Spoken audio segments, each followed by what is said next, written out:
All right. So I'm going to begin the question and answer session. For those who don't know me, my name is Jonathan, and I am a neurologist here in New York City. So I take care of patients with stroke and seizures and multiple sclerosis and all kinds of things.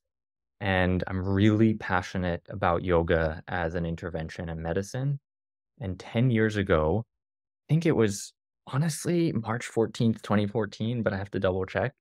I started hosting events for Brain Awareness Week about how yoga affects the brain.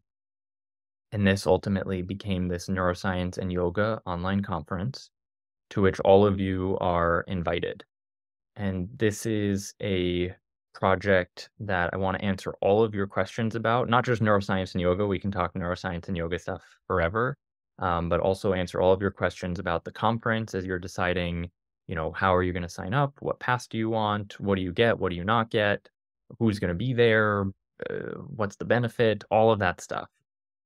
And so, yeah, I had the form collect questions, and there were so many questions that I'm a little bit overwhelmed by the number. So I actually fed it into AI to give me a summary of what the questions are. And so these are some of the questions about the conference that people had. The biggest one was about the in-person component to the conference. And last year we started bringing back in person after COVID, and this year it's much more formalized. And so the in-person part is available to people who sign up for a live access pass or a lifetime access pass, and it's an add-on to either of those passes. So live access or lifetime, you need that first. And actually, as you're doing the checkout process, that's when it'll ask you if you want to do the live part as well, in person, I mean. And so it is a $50 upgrade for the 4 days. And basically, what that $50 is going to cover is food and some support staff and things like that. We're actually going to have a cake to celebrate the 10th anniversary of these events. So I'm really looking forward to having that in person. So that was one of the biggest questions. And then a couple of other questions that came up was about how interactive is this going to be? Like, are we just going to be sitting there staring at a screen, or are we going to be talking? And it is interactive. So even with the donation-based pass, many of the events are live presentations with Q&As at the end. And so you'll have the opportunity to talk with the researchers. The live access pass does add more interaction. So it includes all of the question and answer sessions. So there are some really dedicated question and answer sessions. And it also includes discussion groups at the end of each day. And these are going to be kind of a redevelopment of something we did last year. Last year, we had a session where we broke out into groups based on our interests and found research papers, summarized them within our small group, and then presented that to the big group. And this was really to practice finding, interpreting, and sharing research. So we're going to do that every day, but with an extra piece of how would you use that knowledge to advocate for yoga? How would you take that into a school? How would you take that into a healthcare organization? How would you take that into a prison in order to really advocate for yoga? And so I think that's going to be, I was having a conversation with one of the speakers today, and learning things is great, but the real benefit comes from what you can do with that knowledge. And I think the benefit of learning all of this science about yoga is how it helps all of us advocate for yoga in society. And so, yeah, that's going to be a really unique part of this conference, I think. So that's really where the interactivity comes in. And then there are yoga classes throughout the conference as well that will be interactive. And you'll have the opportunity to ask the yoga teachers, why did you include this and not that? How do you decide on this? So that'll be another great opportunity. Is it professionals delivering the conference? Okay, yes. Okay. I'm not bragging because it's not about me, but I think that these speakers are the preeminent people to be giving these talks. So I look up to all of them immensely. They are the leading researchers on these topics. So they have published many, many papers in the scientific literature. They're featured all over the place. You can see some of the news sources and famous journals that have featured them. So yes, I think that we're so lucky to have them. They're going to teach us so much. So another question was about the schedule, and I I agree. The schedule can be a little complicated. There are a lot of moving pieces, and I'm so sorry. Every year I try to do my best to make it clearer. I'm going to pull up the schedule page right now and let people ask their questions. I'll share my screen. Okay, great. So there are two ways to look at the schedule. The first way is this Google Calendar, which shows it by time. There is one very confusing thing that I cannot get Google to fix, and it's this part on top. Like, why is 6 p.m. above 9 a.m.? And the reason is that this event spans 28 hours. It goes from 6 p.m. on March 14th until 10 p.m. on March 15th. This is all Eastern time. So the reason for that, these are when the presentations are available for presentation and live access pass holders. And so this is like the window where you can catch the cancer presentations. And for whatever reason, Google, whenever there's an event that spans more than a day, it's put on top. So that's the reason for that. So you'll see that at the top of every day. So you'll see this one continues till 10 p.m. and this one starts at 6 p.m. And then same thing with the sleep and eating disorders one, okay? And then anything that says live requires a live access pass or a lifetime access pass, but anything that says presentation is open to all passes. Jonathan, I have a question. Yes, please. So those speakers that are listed over here, they're all going to be there in person and recorded then, is that correct? And then available online? Just trying to think, if we visit in person, then are they someplace else presenting, or are they're in person? Great question. Some will be in person, some will be somewhere else. Got it. I can give you for all of them right now. So Deepak will be in Austin, Texas. So he will not be able to be with us in person, but he's going to be on. I should say the in-person part will be from 11 a.m. to 3 p.m. every day. So anything that falls in that time, that's what you would be joining in person. And so this one we'll be watching the screen of Deepak, but he will be live, just not in person. This one also, Sapir is going to be in India. Eddie Stern will be teaching in person. So we will be able to take that yoga class right here in person. For the next day between 11 and 3, Heather Mason will be remote. Sarah Thomas will be in person. For Saturday, Dharma will be in New York, but not where we will be. So that one will be remote. And then Satbir will be remote. And then the discussion group will be in person. And then on the last day, we're really lucky that Chelsea Roth is able to join us. So this yoga class will be in person. This will be remote. Now, you'll notice that between 11 and 3, there are some times that are not filled. This is on purpose. So the people who are coming in person will have some downtime to hang out, eat snacks, meet everyone, and talk. So there is built-in downtime for the in-person part. Jonathan, what about Dr. Cohen? Will he be live or? He will be remote. He's going to be in the UK. Thank you. Of course. Is it making more sense? Did that help at all? Yes, very much. Thank you. Okay. So I'll show you the next part of the schedule. So this is where you can get more details about each event. In the past, they were all on one page, and I noticed that people really didn't look at them. So I'm trying this new format where it expands when you click it. So it's the title, who's presenting, and it's organized by day. And these are in order of time. And then as you know, if there's one you really want to learn more about, you just click it and you can read more about it. Hi, Jonathan. Hi, everybody. Hi. Jonathan, I'm sorry, I may have missed the point that you made about the $50. I'm registered for the conference, but if I did pay the additional $50, what exactly would that provide over and beyond what I'm already going to be having access to the presentations and some of the practices? So I'm just wondering what is included in addition if I do pay for the $50. That is the in-person part. And it basically covers like the snacks, the food, the drinks, and some of the staff who are going to help kind of like clean up and take care of the place. So it's The $50 is the in-person upgrade. Okay. So because I'm not in New York City, I guess that means no great for me to pay the additional amount. Yeah.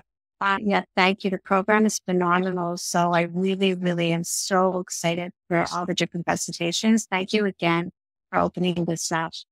Thank you. Yeah, I'm really excited too. I think these are going to, well, I've actually seen all the presentations almost because I've been editing them, but they're really good. And I've shared it with a lot of people here. So thanks again. Thank you. And one other thing, so we got a lot of feedback in the past that people wanted, in addition to the science, to hear about people's personal experience. So we have some built-in sessions where people who have used yoga for different conditions talk about their experience. So Alexia Michelle has had, she's very open about this, so I think I can share this. She struggled with anorexia in the past, and yoga was a huge part of her healing journey, so she's going to talk about that.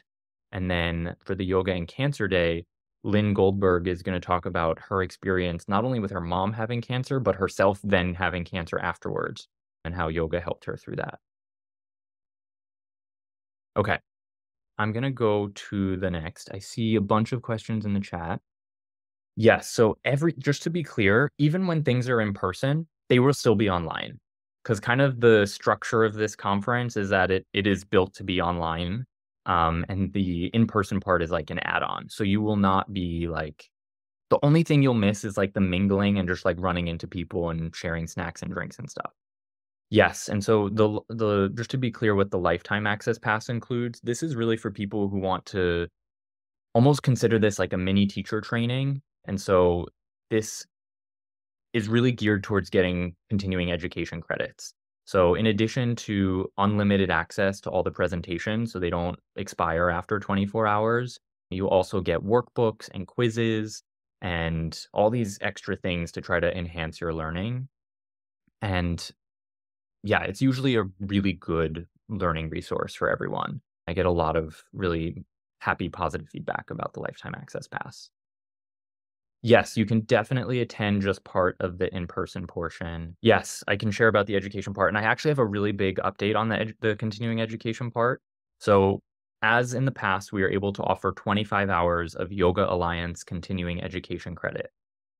And then the new thing is the International Association of Yoga Therapists has finally approved the conference, and so we will also be able to offer continuing education credits for yoga therapists. And then sometimes people ask, like, what about another society that does certifying? So we don't have an arrangement with them right now, but I'm always happy to provide a certificate and a letter of attestation. And I think in the past we had some success with the occupational therapy certifying body in Canada approving that, but it's just a matter of, yeah, I choose them based on how interested people are. So if you're in the Facebook group, you'll see like before the conference starts, I usually ask like, okay, what should we add this year? And International Association of Yoga Therapists by far won. Ooh, this is a good one. Yeah, people really want to connect with others who are interested in this, like kind of network and build community. And I think that's really important because it's much easier to learn when you feel like you're a part of something. And someone's asking what's the name of the Facebook group. I was just gonna say, so the Facebook group is, I think, really beautiful. So for example, people are posting about their educational achievements, degrees they're earning as they study yoga, and everyone's so supportive. And I just really love to see that. So when you sign up, you'll get a welcome email, and I usually call that like the welcome pass. And in that is instructions about how to join the Facebook group. One thing to note, okay, this is important to say. I've noticed, so the way that people get approved for the Facebook group is automated because I personally don't have enough energy anymore to manually approve everyone. And so you have to agree to the group rules, which just basically says, I will be nice, I will be respectful, and I won't like, steal people's information and stuff like that. So I it's a small percentage of people, maybe 10% of people as they sign up are being rejected because they're not agreeing to the rules. So if that happens to you, just try again and make sure you scroll down on the like pop-up to sign up and just agree. That's it. Thank you guys. I really appreciate all the kind words about the conference. I think it's a really unique thing that we have in the yoga world. We're kind of at this point where yoga research is accelerating and there's so much to learn. So it's really cool to be able to share this with everyone. Yeah, so I'm intrigued by all the presenters. So it's great that you're doing that. And obviously, I think the more, the field of medicine and, the sciences understands and, because yoga is always seen as more spiritual and religious. So, whatever connotations versus this is a science, this is the brain functioning, And so to really, people like you just reiterating that and having a platform like the conference is just amazing. Yeah, I always felt like they were totally separate. And like, I felt like I was an alien in the yoga world because I was into science and pariah in the science world because I was a hippie yogi. But I don't think that's true anymore. I think, there are doctors everywhere who will tell their patients to practice yoga. And we'll learn this in the conference, but I'll spill the beans right now. Yoga is in the guidelines for cancer from 3 national cancer societies, meaning like it is standard practice to recommend yoga to help with symptom management while going through cancer. So, and we're going to talk about all the research that led to those guidelines. Is there anything on mental health and psychiatry? There is. So we don't have a whole day on that. We did that a couple years ago, but the Yoga and Cancer Day will have a presentation about the comorbid anxiety and depression in the cancer population and a meta-analysis that's been done by Dr. Maria Gonzalez in Australia. And her work was actually one of the things that pushed for the guidelines that yoga should be recommended to manage mood symptoms in cancer. Yeah. In cancer. Okay. Yeah. I mean, obviously in America, we are also, it's uphill with insurance companies. And so a lot of healthcare providers struggle with that, right? So. And we're going to talk about that too. That comes up every year. And I keep learning about it too. But I think the main takeaway is if you want insurance to pay for it, it has to be billed as physical therapy. And you have to have a physical therapist bill it. But there are things in the works like, the VA, you can get it paid for if someone is on the VA system. Yeah. Oh, Carla just put that in. Yeah. So yeah, that's the current state of it. We are going to have presentations about how Heather Mason managed to advocate for yoga to be included in healthcare in the UK.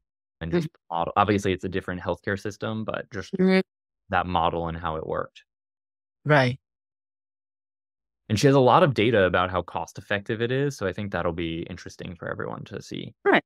Because it's a preventative medicine, right? I mean, it's a preventative practice, I should say.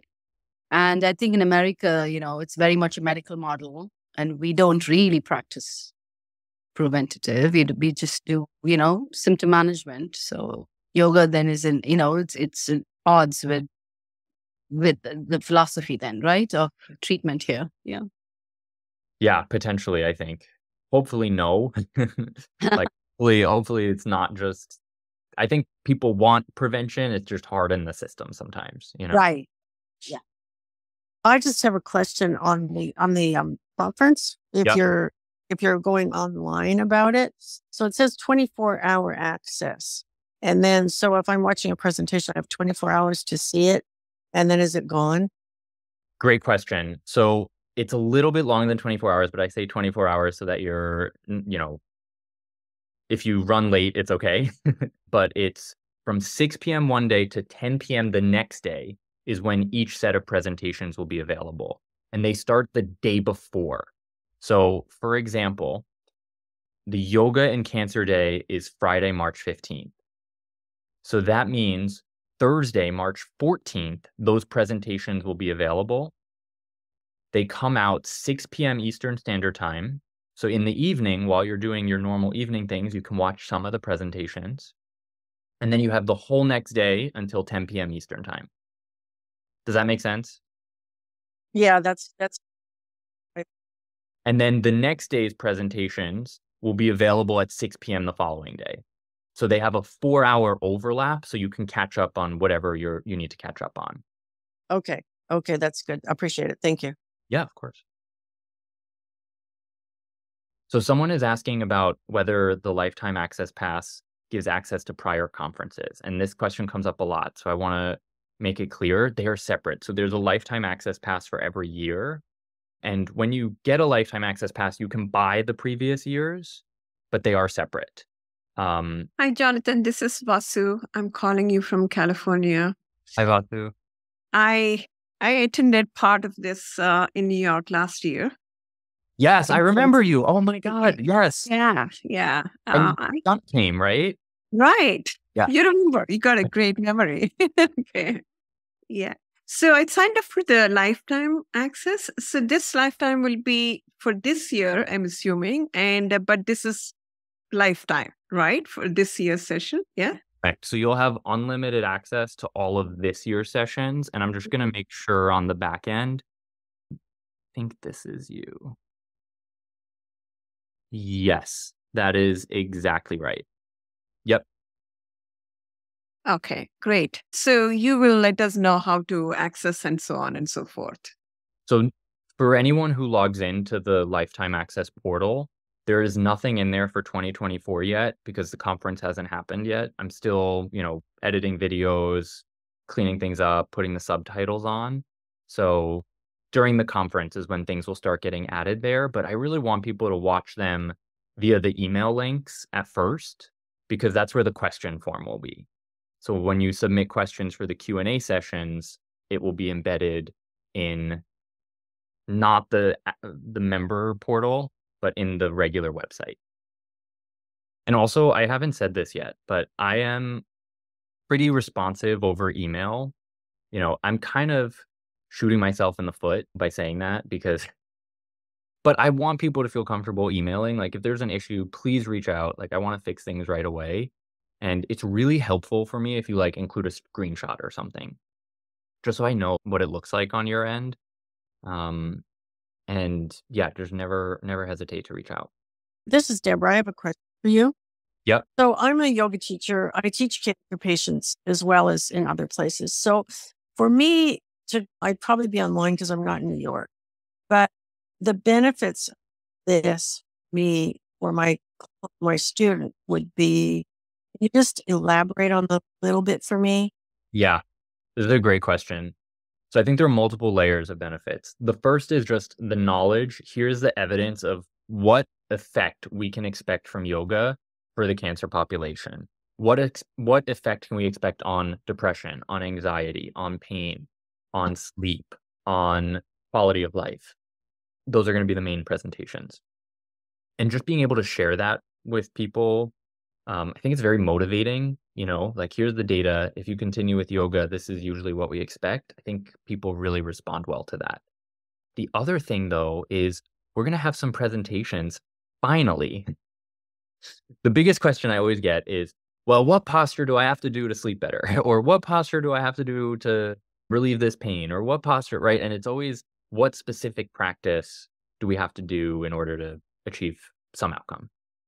And it's so hard to answer that because there are no studies comparing if you do this exact same series, but you leave out this posture, then this happens, right? We don't have those studies. But what we do have is expert opinion, which is where yoga teachers, yoga therapists who work with a lot of clients observe what works and what doesn't. And then they share what they've seen. And so we're going to have a few of those presentations kind of helping you think about what to include and what not to include. And especially in the cancer population, there are certain risks. So in the cancer population, people are much more likely to have a risk of bone fracture. First, because chemotherapy increases osteoporosis. But second, because you can also have metastasis to bone that can damage the bone. And so, there are many other modifications. So if there's cancer in the lung, how do you adjust the breathing exercises? How might you have to change the pace in order for them to be comfortable with their breathing? And so the next thing you'll learn is really how to think about there's no way to answer this is the perfect, way to do it. Sure. But how to think about what practices to include and exclude based on someone's condition. I appreciate it. Of course, thank you. Doreen asked, I'm delivering a presentation for suicide prevention. Which part of the conference might help with that? Great question. So Doreen, you have the prior conferences. In 2021, we covered mental health, really looking at depression and suicide. And I think that is your source. We also had a separate day last year on trauma, which might also be applicable. Check it out and see what you think. Hey, Jonathan, this is Carla. I just wanted to say thank you so much for today. I really loved your presentation. And my husband, who I am sitting right next to right now, totally loved it. He put a message for you in the chat to let you know what his thought was. Okay. So I look forward to seeing you on the 14th. And I just thank you so much. Likewise, and Carla's husband, know that we love Carla. Everyone at the conference loves Carla and knows Carla. Good to hear. Not surprised. All righty. Oh, I hope all you can make it because you'll totally love it. See you soon. Bye. Bye. Good night. All right.